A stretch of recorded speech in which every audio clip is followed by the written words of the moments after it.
ఈ ఏజ్ లో love failure అవడం అంటే మామూలు విషయమా? ఇస్తారా మరి అదే లా అంటే నువ్వు లవ్ తో కొట్టావు, నేను లాతో కొట్టా.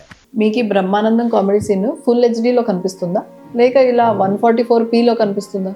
చారీ గురుగారు, ఈ ఫీలింగ్ ఏంట్రా? గుండేదో వణుకుతున్నట్టుందిరా. ముసలి గుండె కదండి, అది అలాగే ఉంటుంది. లేదా ఈ సీన్ లో యాక్టర్స్ ఇద్దరులాగా కనిపిస్తున్నారా?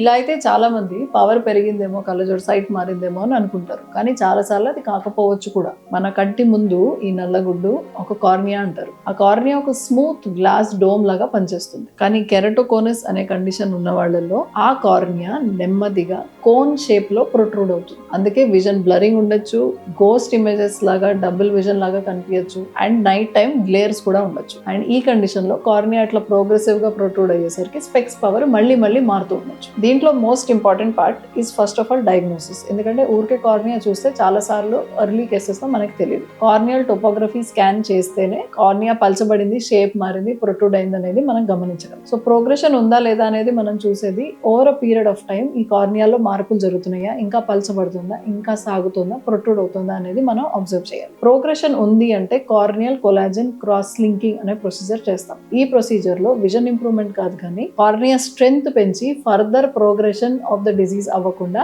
అక్కడే ఆపడానికి ప్రయత్నిస్తాం. విజన్ ఇంప్రూవ్మెంట్ కోసం ఆప్షన్స్ ఏంటంటే కాంటాక్ట్ లెన్సెస్ ఉంటాయి, కొన్ని రకాల సర్జరీస్ ఉంటాయి, అండ్ కళ్ళజోడు ఉంటుంది. సో మీ కండిషన్లో ఏది బెస్ట్ సూటబుల్ ఎగ్జామిన్ చేసి మనం చెప్పగలం.